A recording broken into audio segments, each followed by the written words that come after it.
Vanakkam நேயர்களே, welcome back to another episode on Vada Poche Tamil podcast.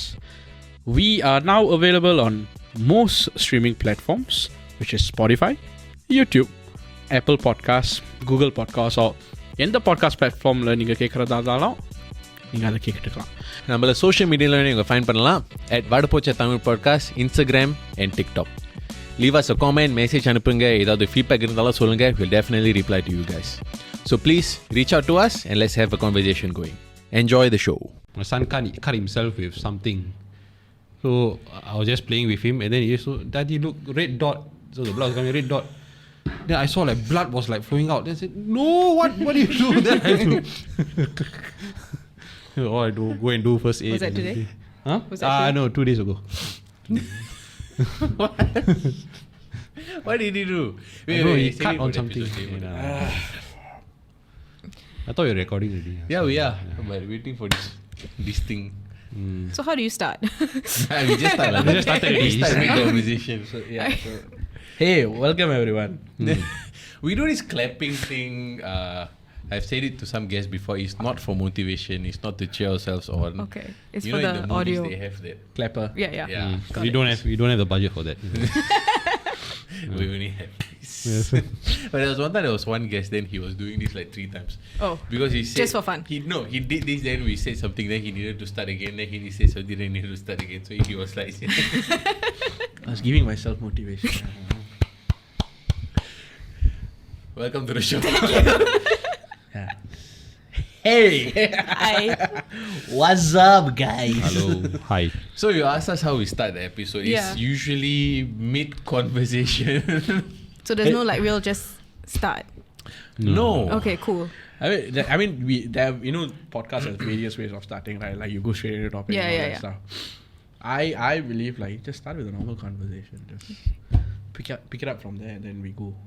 That's how I think it should be. Fantastic. You're welcome. See, you got sweaty palms. I see some handprint on the table. Leaving my mark. So butter. So this is how it is always. Yeah, always. Always. It usually takes a while for me to warm up, so I let them warm up first. Then Get it out of their system and then we start. Hey, speaking of dying, you know, this morning, right? I was going to work, right? Oh, uncle lah. Yeah, I was pissed off. Why are you pissed off? Okay, so what happened? I have a preschool opposite my house, and the kids were walking, and this preschool teacher was like, "Oh, say good morning to uncle." I'm like, "Who, me? Me? How dare you?" How old are you now? 30. Yeah, it's about right. yeah, it's bro. about right. After 20 years of age, right? Everyone becomes Yeah, it's uncle. about right. Yeah. Yeah. I was so affected by it. It's like, Seriously affected ah? no lah, actually. Okay, then what's the kid supposed to call you brother ah? You call me bro. Your head lah, bro. Preschool Come on, kid. man. Just call me bro. Preschool. All same. I don't think you're bro anymore. Yeah, no. I understand I you agree. identify with the mental capacity. Same man. Yes, I identify as a preschool kid. But anyways, yeah, that was a rude awakening. If I must. I also that time I got called uncle. No, you imagine this. At least you got called by preschool. Yeah. I got called uncle by a person in the mid-20s. I look at her, right? I just thank you. Just Recently or what? last year. Are you all above 30? Yeah, Yeah. I'm 35 this year. 35? Yeah. You? 35 ah? Oh yeah, I'm Mid-30s. Fuck your 33. 33. Okay, Okay, 31.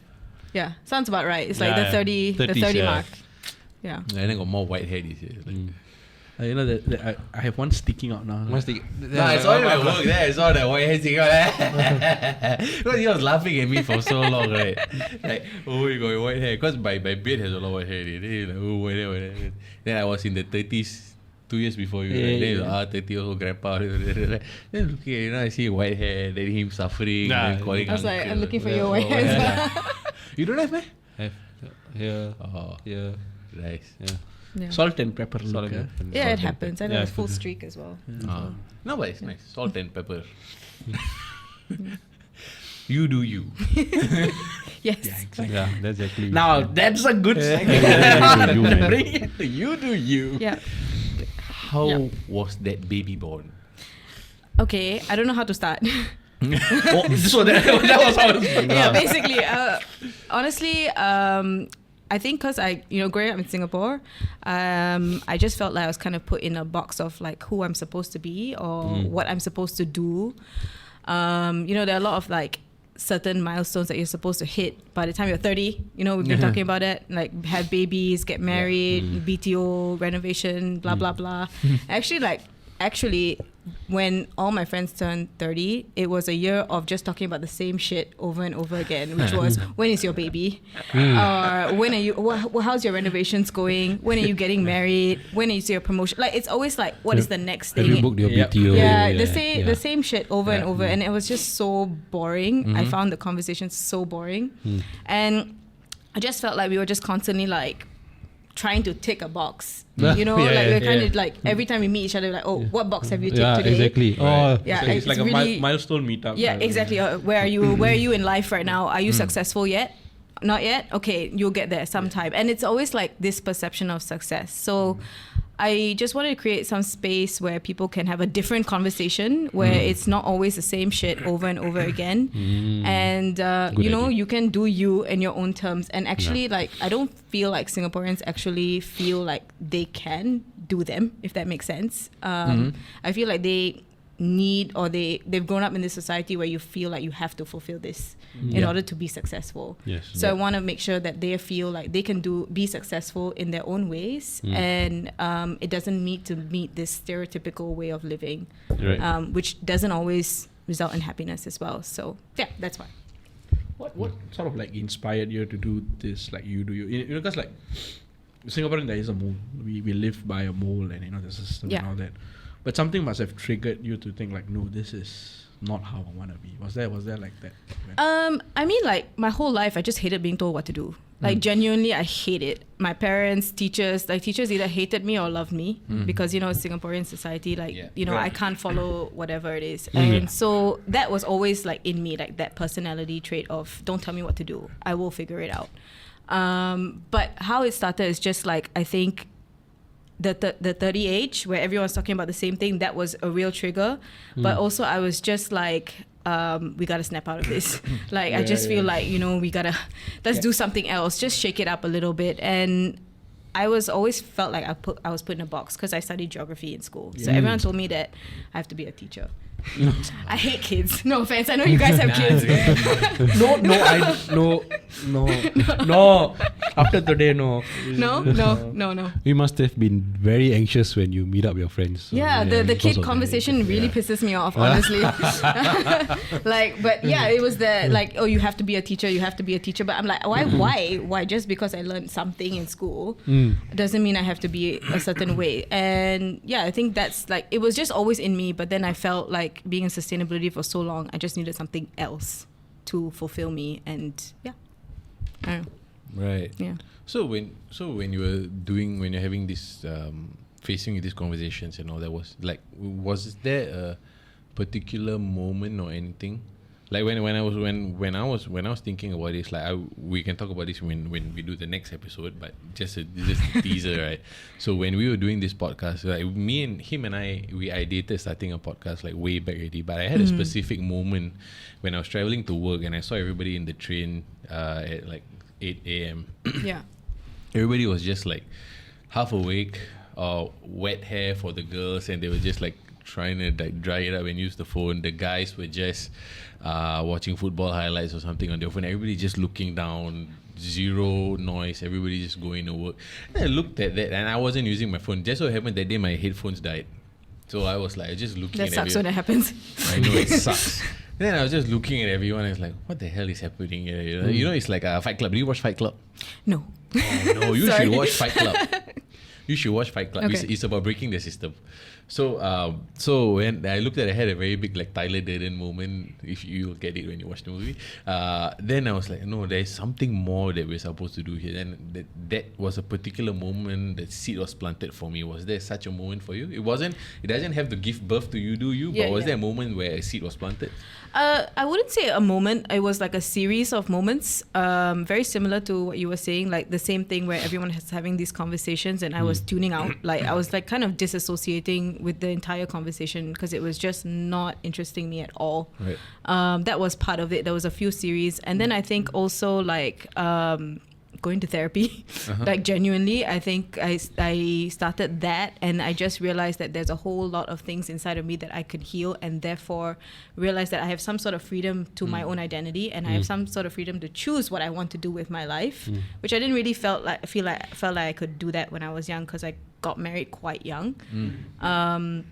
And that's another story on its own. But anyway, but yeah, I think it was that was the start, and that was the trigger of like, you know, if people just sort of like sat down with themselves and really looked at themselves and understood who they are, like on a deeper level, they can actually be so happy with what they choose and how they choose to live their lives. So I think it was a series of moments. I wouldn't say it was one particular one, but yeah, together. But when you're speaking of this, like being put in a box and doing something different and all that, how I'm in my opinion, you can disagree. In my opinion, I think that youngsters nowadays are a little bit more embracing about coming out of that box compared to generations before, like mine. And yeah, absolutely. Do you agree? Yeah, for sure. But I think they're also just more self-aware of like their own shit. If that makes sense. Like they're so aware and they're so like eloquent in what they're thinking about and how they think about things and how they say things. Like, I could never express myself as a 12-year-old or a 13-year-old. I have a theory about that. Why that happens? Why? You open the news and then just see HDB sells for 1.5 million, 2 million. So now don't know how many millions. So when you look at that, right, you will feel a sense of hopelessness. Being you as a teenager, you have so much to cover to hit that kind of, you know, milestone. And then I think it forces you to open your perspective and say, hey, no, there must be more to life than wild HDB prices. Forget about being hopeless as a teenager. You're hopeless even as a 30-year-old. You are even hopeless when you read that kind of news. No, for us, I think it's because we're already in the part where we're buying such expensive things. I think that for youngsters nowadays, because of the internet and globalization, they realize how much opportunities that they have. Yeah. Like, and our generation, I believe, kickstarted a few things for the following generations, because we were the ones that grew up without social media, and our generation did start, like Zuckerberg or whatever, they started Facebook, etc. And that took on a life of its own, YouTube, all that. So it presented a whole plethora of opportunities for people even in Singapore. You're not bound to the whole mold of going to the national broadcast and then, not to name anyone, with the national broadcast and just going there and then just plateauing after that, right? Now you can do something on a global scale from your own house. And previously, opportunities like that weren't available in the States because of Hollywood, TV, etc. So now I think the youngsters are aware and they are being educated and they're actually consuming content about how the internet can make them have so many different options per se. Yeah. And it's also like breaking stereotypes, right? Because like imagine like as an Indian, as an example, you go and tell that, you know, I want to start a YouTube channel, I want to start a podcast and all that. Yes. Right now, you have examples you can actually show like, hey, this person actually made it. You have Mr. Beast, you have iShow Speed, you have like... You can make money, you can actually be a full-timer in this kind of stuff. And there's opportunities that we have because of internet now and social media actually. Yeah. In your opinion, right, what do you feel puts Singaporeans in that box? I'll speak from my own experience rather than like just generalizing, because I cannot speak for everybody, but I feel like for me, when I like was growing up, they wanted to shape me into a certain person. And like a certain way of not just we did say that about the milestones and stuff, but just like my personality itself just didn't fit. Like I was opinionated, contrarian, like very passionate, very like fiery, and like if I'm upset, I'm upset, you know, like, and if I'm emotional, like, you know, it's too much. Like you cannot get emotional, especially that as a woman, it's like really tough, whatever. And all of these things that you just start being suppressed, and then suddenly, then you just like, you know, they just tell you have to do this, you have to do that, and then it's more like if you don't do this, then we are disappointed in you, and that's a that's I think for everybody situation. Wait, who's the we? Parents, society. Also, I think generally your peers as well judge you, because like when I first started my career, I went to non-profits like immediately, because I straight off the bat knew I wanted to be in sustainability. But I didn't know exactly what. And also I had no, like you were saying, you have stories of success. I had no stories of success. I didn't understand. Nobody knew what sustainability was 10, 11 years ago, It's a now new thing, they lah. know. Yeah. New buzzword. Yeah. But now we built that momentum, but back then nobody had a clue. So I had no I thought sustainability was you go to a forest and you plant a tree. And I like that. I was like, I'm so down to go to a forest and plant a tree, and I thought that was saving the world, but that wasn't it. Like, I had no clue. So I was really just trying to figure it out. So I go to a non-profit, I go to some people, I speak to them, I just understand like what they're doing. Right. And then I figure it out on the way. Like, I still had no clue. I still don't really know, to be honest. But back then I had no, I guess, example of what exactly that would look like, and so everyone just was like, you're a bit like, why don't you just go to a normal corporate job, like even not even just my parents, obviously them, yes, but also my friends, like why are you suffering? Like, there is like, why are you suffering? But I'm like, I'm not suffering. Yes, I earn much less than you, but I'm working twice as hard, but at the end of the day I'm really happy with what I choose to do. But I think it's just the constant, like, back to your question, like the constant like negativity of like, why are you choosing this, why are you doing this? And then people don't, I would say a lot of people in Singapore, a lot of Asians, they don't have the ability to kind of like stand up for themselves, or just take lives into their own hands, because it's a very like, you have to please your parents' society. So you have to please this, and you have to show you're doing something with your life. And there's also this thing which I really hate, which is like, payback for your parents bringing you up for some reason, and then you have to like, oh, you are now like so successful because they have put me to school, or they've put me here, or whatever. So, and success in their eyes, which is money. Yeah. So I don't know if I even answered your question. I just went kind of on rant. No, I actually no. In a way, yes, but it also resonated with me, especially that last part. So I had this qualm with some of my relatives before, right? When they were asking, there are some people I know who are older and have yet to get married. Like, the girls going to be in their 40s, and the first question they ask is, when are you getting married? And they'll compare. Okay, I'm married. I have a son, so they'll compare an elder person with me, and I like that elder person, and they'll compare the elder person with me. Oh, look at him, he's married, have a kid, and I'm standing there like, why am I the basis of comparison? My lifestyle choices are not supposed to be reflective of whatever decision they make. So, but they'll compare. Then they'll ask, why are you doing this? Why are you not doing this? Then I looked at them and asked. I was in a bad mood that day. Have you ever once asked him if he's happy? Then they just like, no. And then they ignore you. Such a basic thing. How's your work? How's your kid? How's your wife? Hey, do you do this, do that? Not once will you get asked, are you happy? You know why? Because somebody else was asked, hey, why your son not married? Hey, why your brother not? Yeah, it's a cycle. It goes back to that milestone meeting. It's always, if you're married, then when's your kid? Then when you have a first kid, when's your next kid? After Are you getting the second kid question already? Yeah. What about you? Yeah, I already got it. Yeah. Oh, you have two kids, sorry. No, one kid. One kid. I already got the question. My son is just 4 months old. I already got the question. But within the first month, you should have your kid now. It's easier your for poor the wife. No, apparently it's easier for the girl if she gives birth in quick succession, because the body still has every. Then like, no.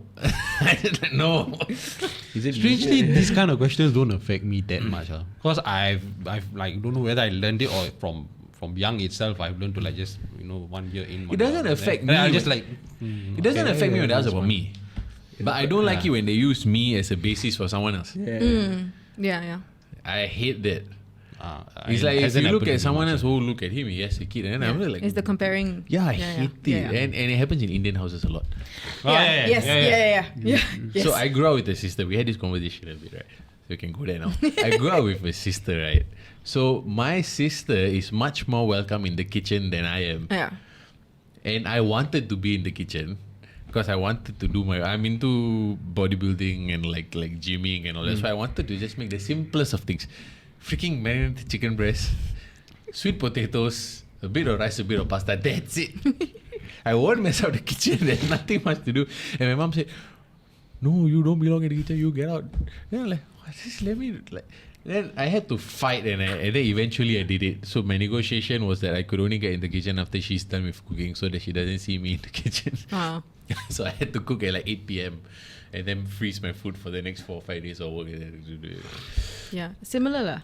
I think when I got married, it was how are you looking after your husband? situation, that question, which was super annoying. Like, nobody asked me about my work, how's my life. You know, I'm quite successful, I think, you know, in my job, but nobody gives a shit, you know, nobody cares. Have you made him dinner? That's the question. Or like, I travel quite a lot for my work. So it's if I travel for more than a week, and at most times it is more than a week, they'll be like, what's he gonna do? I'm like, I didn't marry a 5-year-old. What do you mean? What's he gonna do? He's just gonna be like, I don't understand this question. He can survive. Yeah, he's fine. And for him, like, he's totally fine. He's totally fine. But it's just the questions. It's like, have you cooked? Have you cleaned? Like, when I first got married, the first 2 years was cooking. The question was cooking and cleaning, and I'm not a good cleaner. Cook, yes, I can cook, but cleaning, I suck. So every time my mom comes over, my house is kind of messy. So she'll, you know, it's the judgmental stare. She won't say, but she will stare. I don't look. Yeah, she'll look, and then she'll go to the bathroom. She'll get the vacuum cleaner. She'll start cleaning. It's such a passive aggressive way of saying you don't know how to keep your house. But it was these sorts of things. And when I do cook, and I do cook for him, and I send pictures in the WhatsApp group chat, then they're like, oh, wow, what a great job. So proud of you, blah, blah, blah. And yeah, it was at like the first 2 years was a big struggle for me, actually, like being married. Like, it was like, is this my life? Like, as a wife, that's my identity? But then I decided, like, I'm not going to make it my identity. I'm going to make sure that this is not who I am. My identity is not a wife. So actually, a lot of times when I introduce myself, I never say I have a husband. I do. He's there in the background, but it's not my entire life. And I don't want to make it my entire life. And that's very important for me. Completely understand. I think the most apt. There's a saying that contradicts this. Is like, you know, the thing. There are some couples who view themselves as halves. Like, you are my other half. I completely disagree. 100%, I disagree with that too. I feel like I am one. You are one. I'm whole as my own.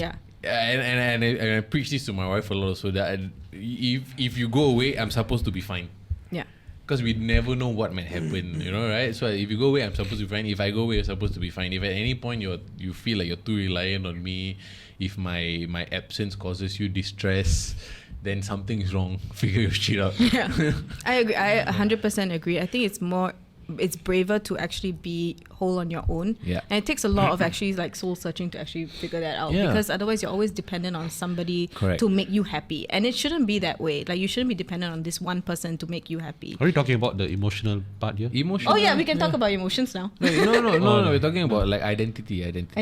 Ah, okay. Like, I got lost in the conversation. Your identity in a relationship. Like, do you identify as like just a married guy, or like? I'm just me. Exactly. I'm married. That's one. That's one part. Part of me. That's one major aspect of my life, but not my whole life. With regards to bandwidth. I cannot relate at all. So he's not married. I'm single. I'm not married. I'm living my life to the fullest. So do you get the married question then? No, they not get at a all. they get a full-fledged scolding from me. Okay. So I'm the fiery type as well. So it's they'll ask. One time somebody asked me, why aren't you getting married? And then I was like, oh, why aren't you passing away? Yeah, sounds about right. So ever since then, some stop asking. I don't react aggressively, because I can from a certain point of view, I can empathize that the close ones especially, they care for you, but the environment that they grew up in is so one-dimensional. Especially the Gen Xers and the baby boomers. Very one-dimensional upbringing. So all they know is you what study. Their parents told them. What their parents told them. Yeah. You study, get a good job, have kids, and they want the best for you. But in India, like very like this is this is the best for you. I mean, because I don't get really angry at them. I understand what the way they come. There's no socials and all that, but that's with the close ones. Yeah. See, the one that pisses me off and the one I ask the question. People who are totally unrelated. It's some on the career I never even knew I actually existed as a relative. So obviously. Exactly. But So your mother tongue is? Okay, my mother tongue is English because my Hindi is terrible. I failed my A levels like 3 times. They threatened not to like let me graduate from NUS if I didn't pass my A levels Hindi. Wow. And I had to take it like 3 times because I kept failing. Yeah. So don't ask me to speak. in Hindi. No, it's okay. No, we don't understand. Really, Hindi. really bad. And I can't understand Tamil also. So that is English. It is what it is. English is you do you.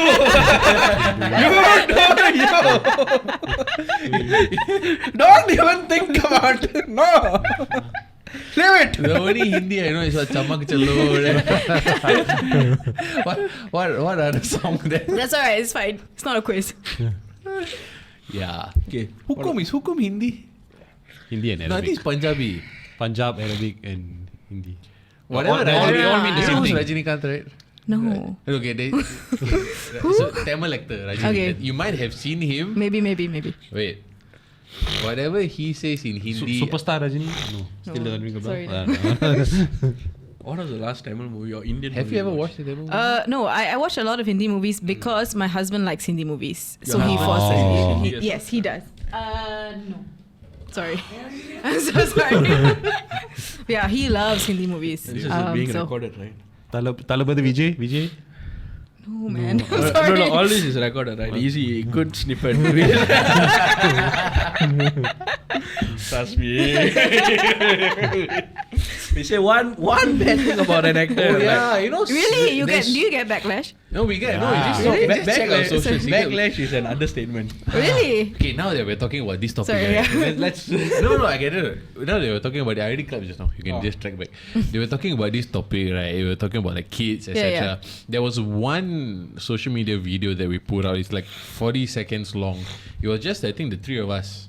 We were talking about. He asked us about how we felt as fathers, because he's just 2 years in. I'm just 4 months in. Yeah. He was saying in like it's a pretty Tamil dominant content in the video. Lah. He was saying that once he looked at us and heard our conversations and realized how stressful it was, how much money and resources he drained from you, he said he doesn't want to have a kid. And his quotes verbatim, I can't say verbatim, but translation. Verbatim translation is that I look at you, right, and I don't want to have a kid. The amount of money, the amount of resources. So when you put that video, I mean, in gist, that's the Yeah. The amount of hate that he Really? got. Why? And I know. You know the best part? Prevalent. Sorry, I have to say the prevalent comment, right? Is You're selfish. No, Selfish. No, the prevalent one is imagine your parents had said this, you won't be Yeah. here. But that's his parents' decision. Yeah, but it's not his decision. Like, when they were making me, and like I had to say, okay, no, I'm coming down. Here is where I will arrive, I had the decision making. Bro, I didn't have a choice in this shit. Yeah. But I think a lot of people think that being selfish is a bad thing. It's not. Why is it a bad thing? It's your life at the end of the day. You have to be happy. So you have to be selfish at some parts, My counterpoint to that is very simple. I don't have the money to actually raise my kid. Yeah. What you do, commented, you're going to Yeah. put money. You're going to. Well, I'm going to raise funds to raise my. Yeah. I think having kids is a very, very personal choice. It is. And it is something that, you want to. I really cannot stand people who have kids because they just want to check a box. Yeah. Because most of the time, then it's just like they're doing it for the sake of doing it. And then after that, they are so unhappy and the child is unhappy and the whole family and the household is unhappy. And then It just people are breaks down from resentful. there, man. And then you've got childhood generational trauma. Yeah. And then it all affects everything just It's a because, it's a cycle. Yeah, it's a cycle that never ends. So you're breaking it, I think you know what's the best part? I didn't even say I don't want kids at all. Yeah, you I mean, just said, scared to be a... Yeah. I didn't. no, he just said, look at us, and then I he's look like, at y'all and It's I, making you based on scared, whatever we Yeah. say, Yeah. he's like, wow. I mean, tomorrow, if today the Toto strike, 2 million, maybe I might consider, That's a different conversation.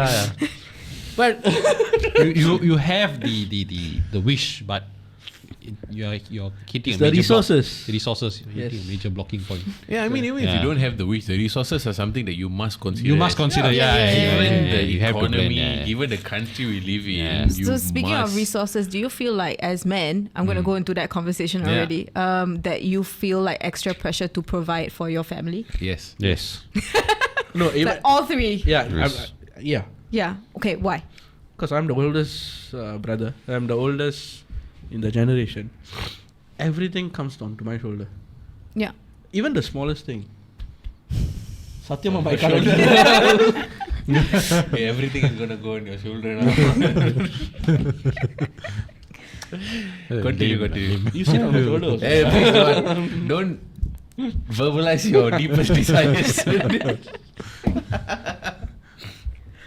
So shoulders. shit like this also falls on my shoulders. No, even the smallest thing would, because I'm quite close to my grandmother and I live with her. So the smallest thing also, it becomes like, oh, Vada, you gotta do this.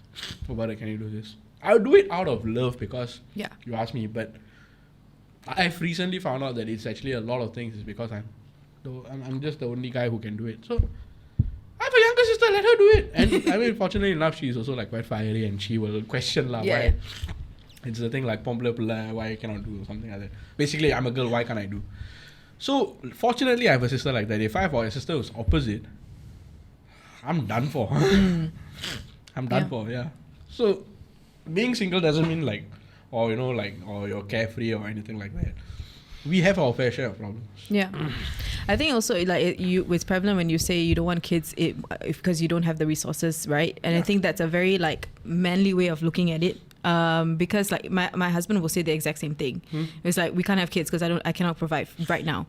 And I'm like, no, I'm not emotionally ready to be a mom. It's very two different like ways of approaching it. Yeah. And it's I don't know. I think it's just interesting to me. What about you guys when you guys had kids? For me, I think it's pretty similar to what your husband said, because I had kids.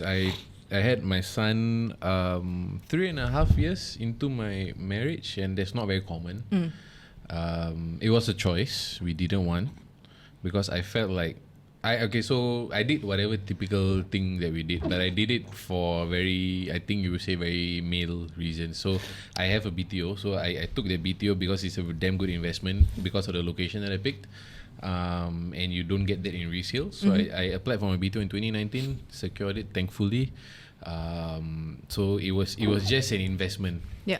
So I secured that, and then we didn't even talk about marriage at that time. But we knew we were going to get married lah. So we just got no that. choice. Yeah, exactly. I don't want to sacrifice my CPF. The 5% that I pay.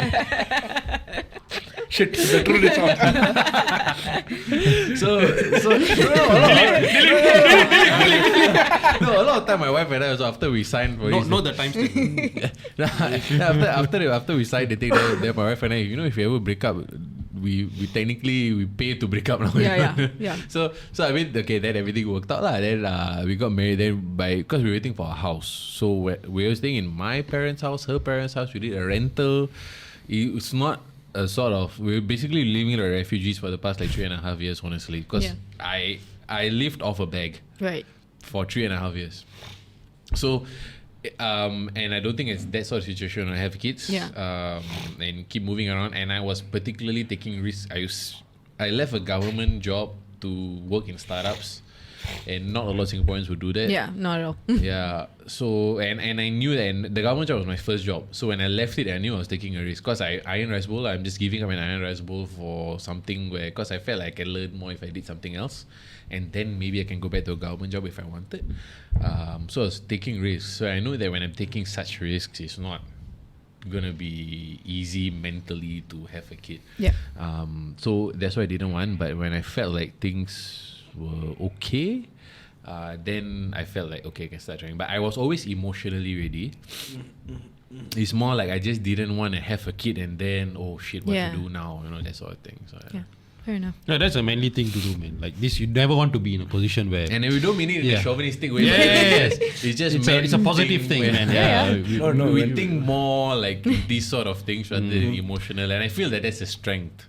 It's a strength. It's not a weakness. It's just a difference in how you guys think and operate, and it's good to know. And the emotional thing is also a strength for the women's side, because it has to balance out. Yeah. Absolutely. Yeah. So when I edit, I'll take this part out for you when we do snippet.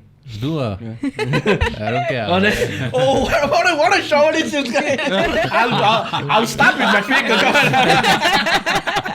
Oh, you want to show this? Oh yeah. Bloody I can MC. tell you later. There's another one. I posted. Okay. I say something with the most positive of And you Is it which one? The wife.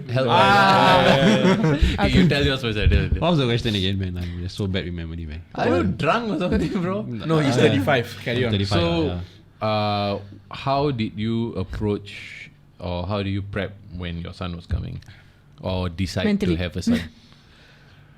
Mentally, it's more of like financial planning. Yeah. But other than that, I was very emotionally ready to have a kid. I have a follow-up question, but you go Yeah, ahead. go ahead. Yeah. What was that? Because you all say you're emotionally ready, right? How are you guys emotionally ready? Because like I'm genuinely curious because I'm so emotionally unready. Like, yeah, how? I visualize myself with like children and like all calling me daddy and like, you know, And that's it. Serious ah? That's it. I'm just like simplifying it for Oh, like, but it is a audiences. simplified answer. It's a true answer lah. It's true. Yes. Okay. Oh, serious? Yeah. He wants to laugh at something I know. I don't know what the context is here. You know, I got slapped in the face Why? as a Oh, kid the school one. Why? in Tamil class because when the Tamil teacher was asking everyone what do you want to be in life, everyone replied something sensible. I was the only kid who said I want to be a father. And I got a slap. So you know, Martin Luther King said, "I had a dream." Wait, who slapped you? My dear teacher. I mean, it's That's old school. mean. Why? Old school design. That's a nice dream though. I feel. Old school. You're just a simple guy. 13, 14 years old? Yeah, 13, 14 years old. I had a dream to be a father. Not wasn't like a legit slap, just like a knock on the head. Ah, okay, So, okay. yeah, For me, there are two reasons. My father was a very good father, so I felt like I had a good. So my father passed when I was young, so but whatever time I had with him, I felt like I had a very good template. Yeah. Up until the kid is 14, I had a good template. So I felt like I could learn from him, and also I have a dog who is very high maintenance. Okay. So he has like health issues, so he needs like 4 walks a day. And I was very particular with raising him, and I'm the only one in my family who raised a dog. So I raised him from like literally no knowledge, no one to ask help for, no tips anyone to give me. So I researched everything and did it on my own. So when I was raising him, I realized how much I like was particular about his emotional well-being ahead of mine. So that, there are a few owners that, and this is something that I actually really, really was particular about. There's some dogs that when the owners come back, they leap over the owners and then they bark. I didn't want that because that's a sign of, that means when you go away, the dog is quite anxious. They will like whine, they will scratch things, and then they'll be stressed out until you come back lah. So I didn't want that to happen to my dog. So I from the onset, I trained him to be emotionally stable on his own. So when I got him ready, I did a lot. Like if I wanted to sleep at 12 a.m., I needed to train him to sleep by 9 p.m. Oh wow. So 9 p.m. I have to start with like 5 seconds, putting him alone, then going away. Then he'll start crying in 5 seconds. Then I go, stay 10 seconds. I have to work up to 5 minutes at 5-second increments. It was horrible, but I had to do it lah. But now I'm happy lah. So now when I step out of the house, he doesn't whine. He just goes and sleeps.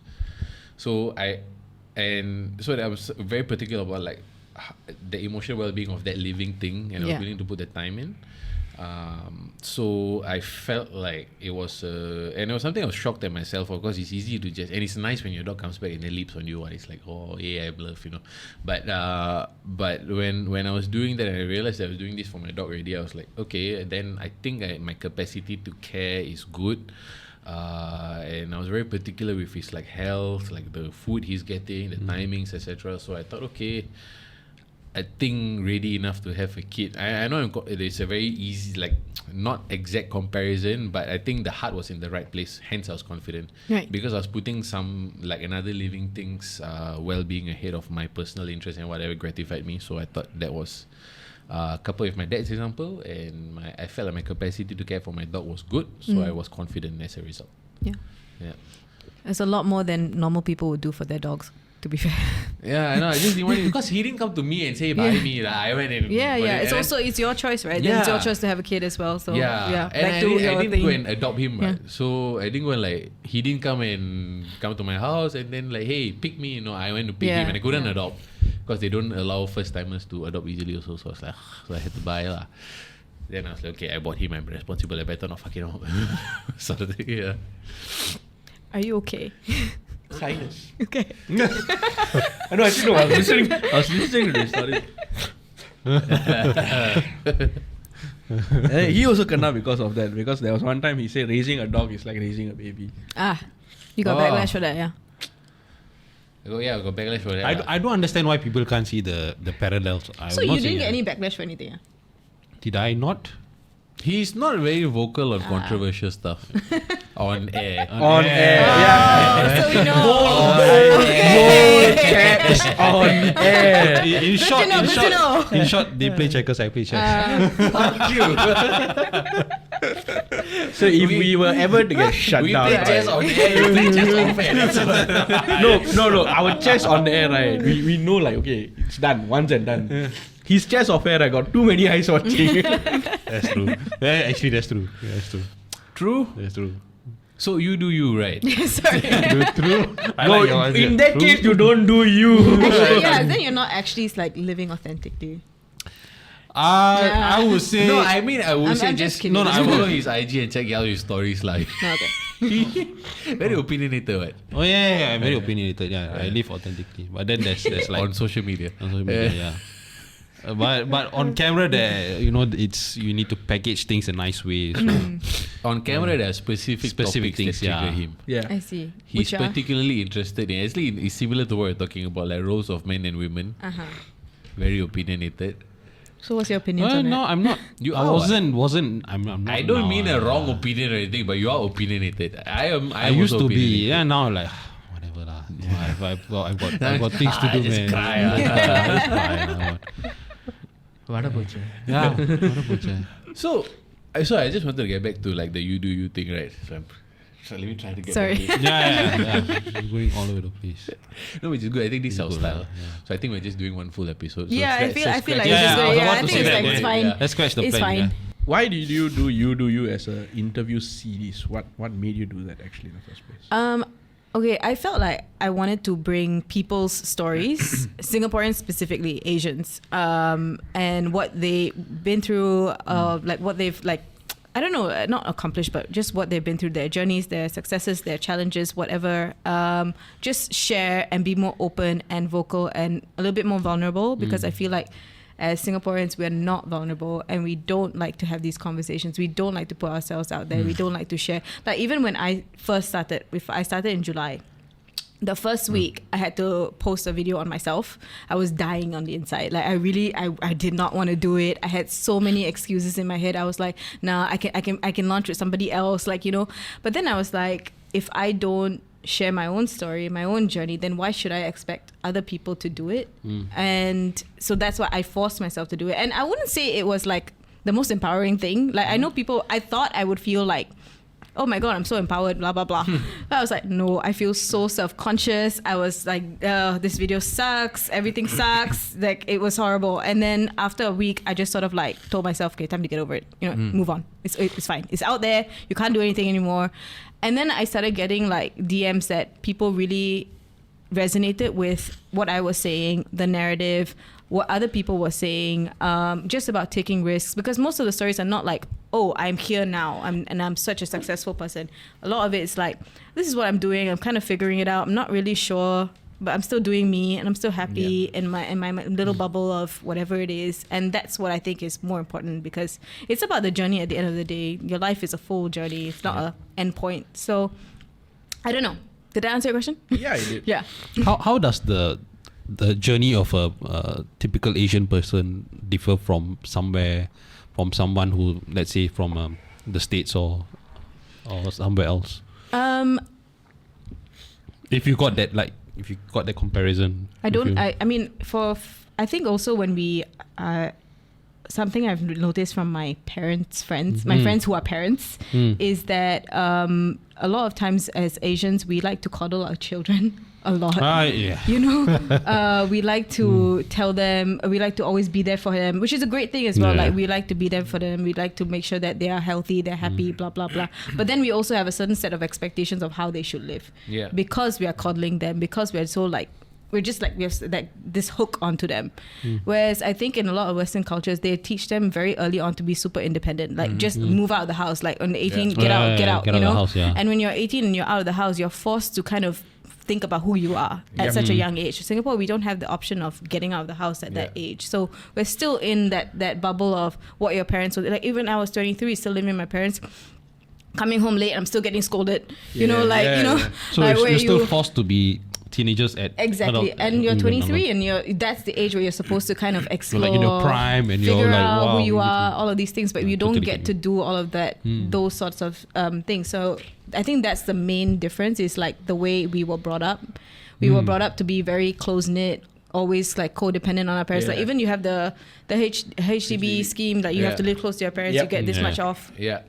Because why must you be so close to your parents all the time? I'm not saying it's a bad thing. It's great. You can always have help, but at the same time, you don't have the freedom to explore who you are, or in your own way, without being judged or scolded or whatever it is. So I think that's like one of the biggest differences. One thing I noticed after moving out, like, I don't know what it is, but start noticing your parents getting old quickly. Oh yeah. And it's a very it's like a thing like looming over you. Oh shit, they're getting old. And then there's you feel more, I won't say obligated. It's not like you're being forced to. Like you feel the urge to be with them even more. So I actually like this scheme of having your parents close to you, because it really helps with whatever they need or whatever you need. Yeah, I'm more of a, I prefer having the parents close by. No, I think that's a personality thing as well. Like some people do prefer, and it's not like, you do you. Genuinely, like it's fine to also prefer that. But there's also personalities like mine where I need the freedom to explore who I am, and then I feel so trapped and like. I'm like, I feel extremely trapped if I'm near my not I love my parents, don't get me wrong. Okay. It's there, but like just constantly seeing them, constantly like that, I need some distance, some space. But it's again personality situation, and it's also again your life choices, right? Like That's true. it's what you choose for your life. If you need them to help you, it's also great. Like it's a blessing to also have them in your life. Yeah, I miss my mom's cooking last week. Yeah. I have a question to ask, but that will put you in trouble. No, wife Ask the cooks. question. I actually know that my wife cooks well. But mom's Say cooking. loudly. Mom's mutton biryani.